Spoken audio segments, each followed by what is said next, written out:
நாம் இன்றைக்கி நம்ம சேனலில் தீபாவளி ஸ்பெஷலாக என்ன பார்க்க போகிறோம் அப்படின்னா ஒரு மிக்சர் தான் பார்க்க போகிறோம். மிக்சர் நிறைய விதம் இருக்குது. இதில் வந்து இன்றைக்கி நான் வந்து செய்ய போகிறது ஒரு பாம்பே மிக்சர் தான் செய்ய போகிறோம். செய்யறது ரொம்ப ஈஸியாக தான் இருக்குது. பிகினர்ஸ் கூட இதை பண்ணிடலாம். இது வந்து எப்படி செய்யுது அப்படின்ட்டு வாங்க ஃப்ரெண்ட்ஸ், வீடியோக்குள்ளே போய் பார்க்கலாம். வீடியோக்குள்ளே போகிறதுக்கு முன்னாடி புதுசாக பார்க்குறவங்க தான் நம்ம சேனலை சப்ஸ்கிரைப் பண்ணி வச்சுக்கோங்க. வாங்க எப்படி செய்யுதுன்ட்டு பார்க்கலாம். பாம்பே மிக்சர் செய்யறதுக்கு நான் வந்து 2 கப்பு கடலை மாவு வேணும். நான் வந்து ஃபஸ்ட்டு 1 கப்பு ஒரு சல்லடையில் போட்டுக்கோங்க. இப்போ இன்னொரு கப்பு ஒன்று எடுத்துக்கலாம். 2 கப்பு கடலை மாவு, இதிலே வந்து ஒரு அரை கப்பு அரிசி மாவு எடுத்துக்கணும். நீங்கள் வந்து அந்த மாவு ஐட்டம் எது செய்கிறதா இருந்தாலும் சளிச்சிட்டு தான் செய்யணும், இல்லைன்னா அந்த ஓட்டை இருக்கும்னா அதை அச்சு அதில் வந்து அடைச்சிக்கும். ஒரு அரை கப்பு போதும். இது வந்து பச்சரிசி மாவு தான், வீட்டில் அரைச்ச மாவு தான். இதையும் போட்டு இது நல்லா சளிச்சுக்கோங்க.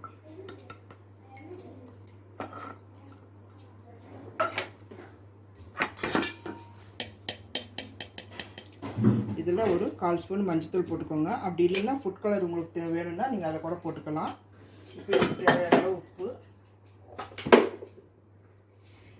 கொஞ்சமாக தேவையான அளவுக்கு உப்பு போட்டுக்கோங்க. மாவுக்கு மட்டும் மறுபடியும் நம்ம செஞ்சு முடிச்சோன்னே கொஞ்சம் போடுவோம்.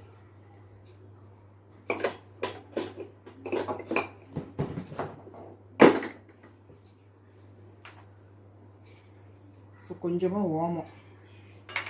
ஓமம் வந்து கையில் நசுக்கிட்டு போடுங்க. அப்போ தான் நல்லா வாசனையாக இருக்கும். அளவுக்கு மாதிரி நல்லா நசுக்கி இது வந்து நல்லா மிக்ஸ் பண்ணிவிட்டு நம்ம வந்து எண்ணெய் 2 ஸ்பூன் காய வச்சுக்கிறேன். 2 டேபிள் ஸ்பூனு அதையும் வந்து நம்ம ஊற்றிக்கணும்.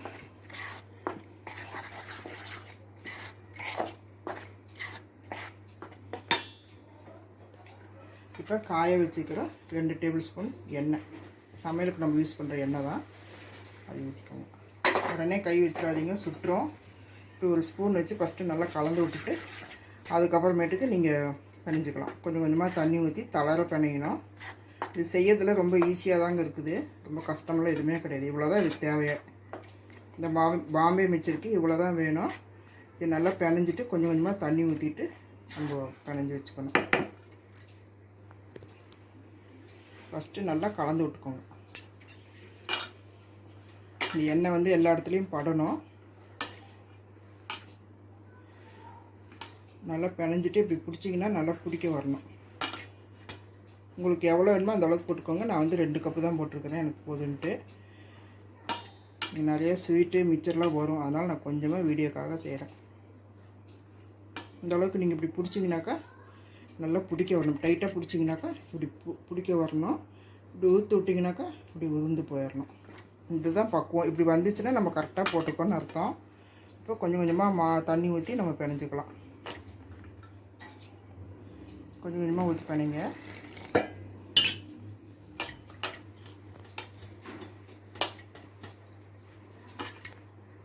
பிணைஞ்சி இப்போ வந்து மாவு வந்து இந்த அளவுக்கு பிணைஞ்சிக்கோங்க. கொஞ்சம் தளர பிணையணும்.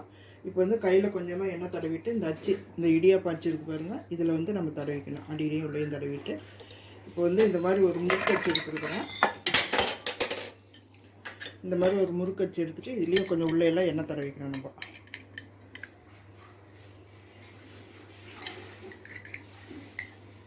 நல்லா தடவிக்குங்க. இப்போ இந்த அச்சு உள்ளே போட்டுக்கலாம்.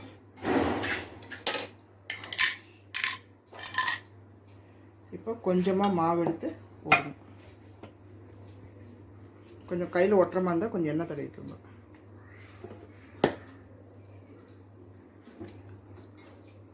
எனக்கு சுற்றி கொஞ்சம் கை விடும். இப்போ வந்து எண்ணெய் வந்து நல்லா காஞ்சதுக்கப்புறம் நீங்கள் சிம்மில் வச்சுக்கோங்க. இப்படி வச்சுட்டு மெதுவாக சுற்றுங்க. இப்படியே சுற்றிட்டே வாங்க.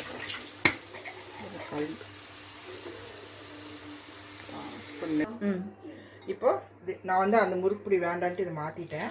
இதில் நல்லா வருது. இப்படி ரவுண்டாக புளிஞ்சு விட்டுருங்க. இப்போ பாருங்கள், நல்லா காஞ்சிருச்சு இந்த பருப்பு. இப்படி கையில் எடுத்தோம்னாக்கா இப்படி நல்லா ஒட்டாமல் வரணும். இப்போ நம்ம இதை வந்து எண்ணெயில் பொரிக்கணும். நான் அந்த எல்லா ஓமப்பொடியும் பொரித்து எடுத்துட்டேன்.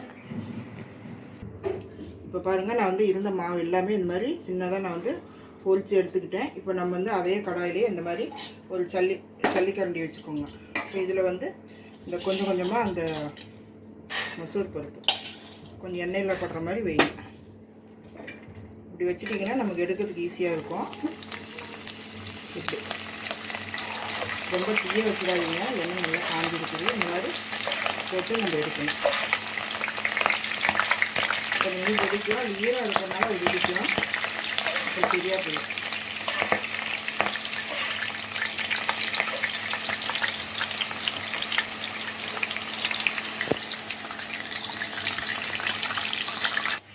இப்போ பாருங்கள், இந்த அளவுக்கு கொஞ்சம் நல்லா பொரிச்சு எடுத்துக்கோங்க. ப்ரௌனாக இருந்தால் போதும், ரொம்ப கருக விட்றாதீங்க. இந்த மாதிரி எல்லாத்தையும் எடுத்துகிட்டு நம்ம அடுத்தது இதே மாதிரியே போட்டுக்கலாம். இப்போ இதிலே வந்து கொஞ்சம் முந்திரி கொஞ்சம் வறுத்துக்கோங்க. அவ்வளோதான். முந்திரி, அந்த பருப்பு, கருவேப்பிலை இவ்வளோதான் தேவை.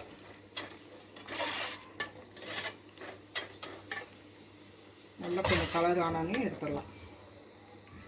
இதிலே கொஞ்சமாக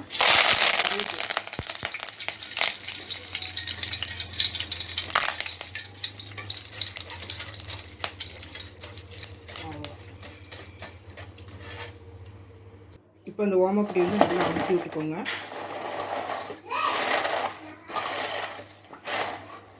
இதில் நம்ம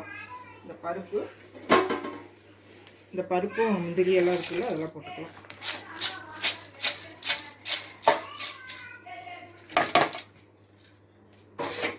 இதில் கொஞ்சமாக உப்பு லைட்டாக போட்டுக்கோங்க. இதில் கொஞ்சமாக மிளகாத்தூள் கொஞ்சம் போட்டுக்கலாம்.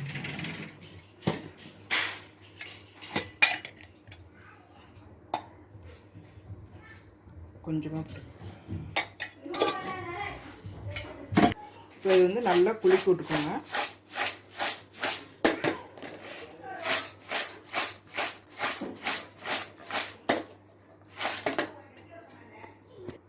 இப்போ கருவேப்பிலையை இப்படி மேலே தூவி விட்டுக்கோங்க. கடைசியாக கருவேப்பிலை போடுங்க. ஃபஸ்ட்டே போட்டு நம்ம கிளறும்போது எல்லாம் உடஞ்சி முறுமுறுன்னு ஆயிடும். அவ்வளோதான் ஃப்ரெண்ட்ஸ், அருமையான ஒரு பாம்பே மிச்சர் ரெடி பண்ணிட்டோம். நீங்களே இதே மாதிரி செஞ்சு பாருங்கள், ரொம்ப சூப்பராக இருக்குது. இந்த தீபாவளிக்கு இந்த மிச்சர் செய்யுங்க. அவ்வளோதான் ஃப்ரெண்ட்ஸ், அருமையான ஒரு பாம்பே மிச்சர் ரெடி பண்ணிட்டோம். நீங்களே இதே மாதிரி செஞ்சு பாருங்கள். இந்த வீடியோ பிடிச்சிருந்துச்சுன்னா லைக் பண்ணுங்கள், நீங்கள் உங்கள் ஃப்ரெண்ட்ஸுங்களுக்கெல்லாம் ஷேர் பண்ணுங்கள். நீங்கள் செஞ்சு பார்த்துட்டு எப்படி வந்திருக்குன்னு கமெண்ட் பண்ணுங்கள். சப்ஸ்கிரைப் பண்ணிவிட்டு அப்படியே பக்கத்தில் இருக்கிற பெல் பட்டனையும் கிளிக் பண்ணுங்கள். மீண்டும் அடுத்த ஒரு நல்ல வீடியோவில் சந்திப்போம். நன்றி, வணக்கம்.